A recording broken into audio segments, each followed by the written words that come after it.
Welcome to the Success Face YouTube channel.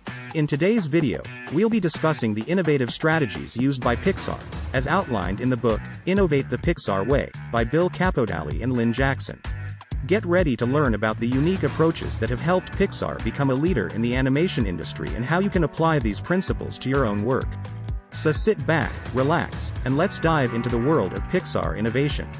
Since 1984, Ed Catmull, co-founder of Pixar Studios, and John Lasseter, now Chief Creative Officer, an early hire, have collaborated as partners. Their guiding principle is to restore the childlike wonder that most adults have lost. According to Lasseter, kids tend to get into animation. We are not required to mature. The best business plan is quality. An unusual convergence of interests led to the creation of Pixar. Software entrepreneurs who desired wealth connected with computer animation nerds who aspired to be comic book artists. From the beginning, Pixar's engineers and creative staff knew that the machines and programs they discovered, learned, or invented were the key to the future. However, no one knew what that future would look like.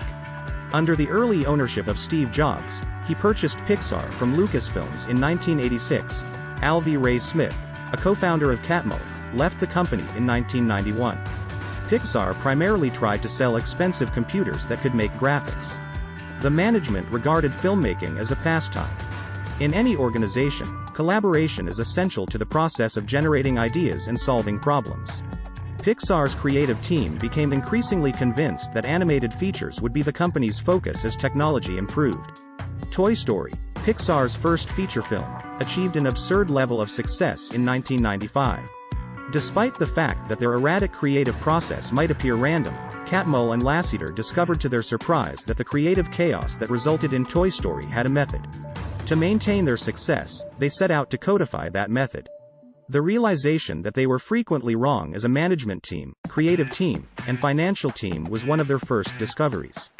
They sought after mixed-up arrangements, battled inconsequential battles, picked second-rate subjects for their movies, utilized some unacceptable innovation, etc. At the same time, Pixar never gave in to the pressure of the market, press, peers, or executives and remained committed to its vision and long-term objectives. Because of this, employees at Pixar are able to knowingly and seamlessly incorporate errors into their creative process, transforming errors into art. This lesson has a profound impact on Pixar's culture. We're almost more excited about things that didn't work, Lasseter says. Pixar's belief celebrates error. The company's leaders don't want employees to be afraid of making mistakes. It fosters steadfast exuberance. Recognition and a party ensue when a mistake is severe enough. In a fearless environment, Pixar encourages flexible minds. This is true for both creative staff members and software and hardware engineers, who work under intense pressure to follow instructions and keep their ideas to themselves in more formal businesses. Pixar is determined to prevent its geeks and artists from developing internal cultures that are antagonistic to one another. In many businesses, each group sees the other as the main obstacle to achieving its objectives. Each group at Pixar views the other as its most important collaborator, which is maintained throughout the company. A check-the-box approach to creativity is likely to fail and be bland. Another Pixar directive is the source of this atmosphere of collaboration. Communication is more important than anything else. Pixar maintains open communication. It energizes hierarchical contact from leaders to all staff members, and ordinary formal and casual gatherings between the nerds and creatives, who let each know other what they are doing and why. Pixar's employees are never presented with a predetermined choice by their leader, they are always involved. Employees at Pixar are expected to discuss upcoming company initiatives.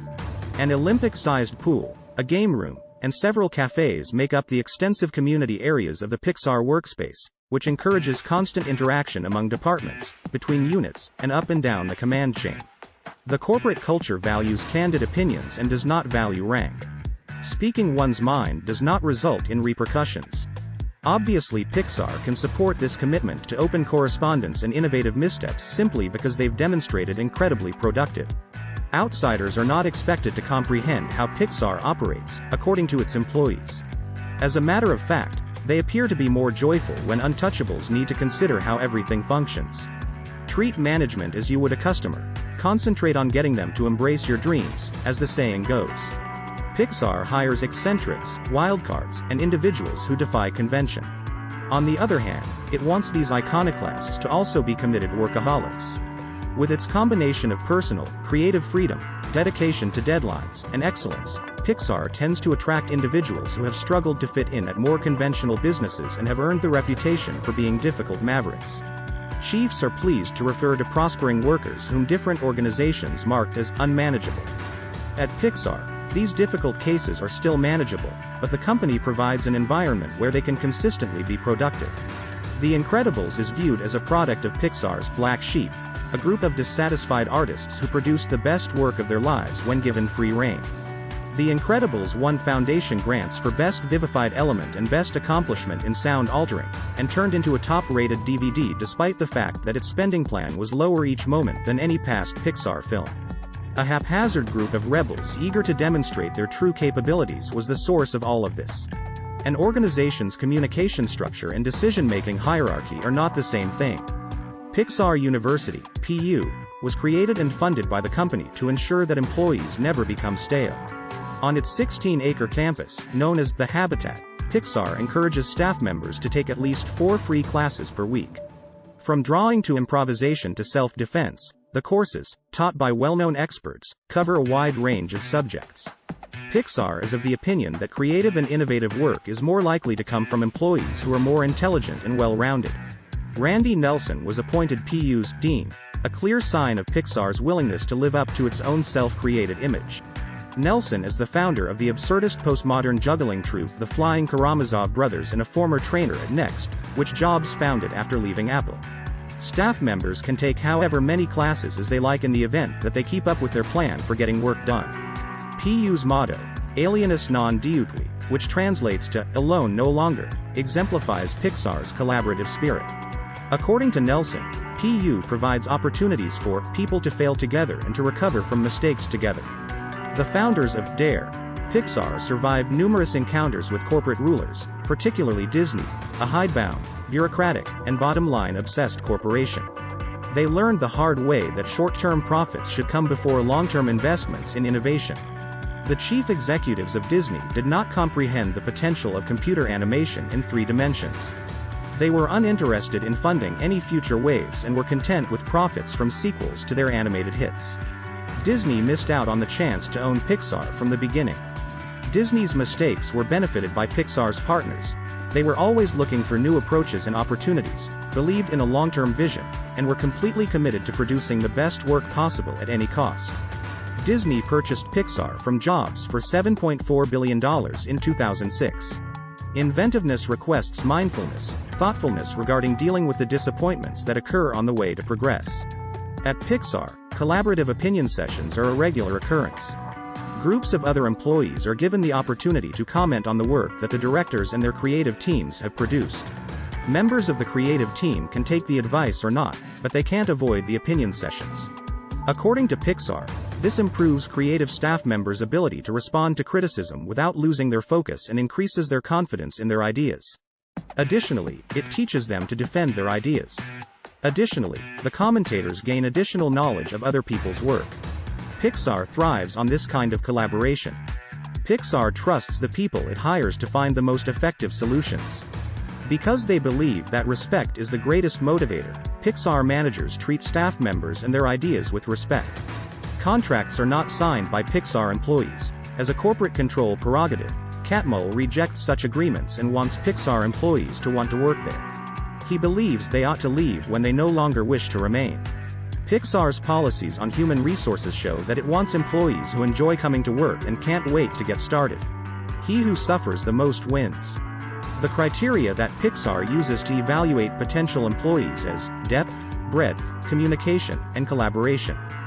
Depth refers to an employee's capacity for long-term hard work and excellence in their chosen field of expertise. Having a wide range of life lessons and interests is called breadth. It also entails having an understanding of the cultures or motivations of other people and being able to use those insights. In order to solve problems, people with breadth look to others, they don't avoid each other. Communication is the ability to discern when a listener has comprehended a conversation and to pay close attention and comprehend. According to Pixar, collaboration occurs when individuals utilize all of these skills in the pursuit of a joint project with others with comparable abilities.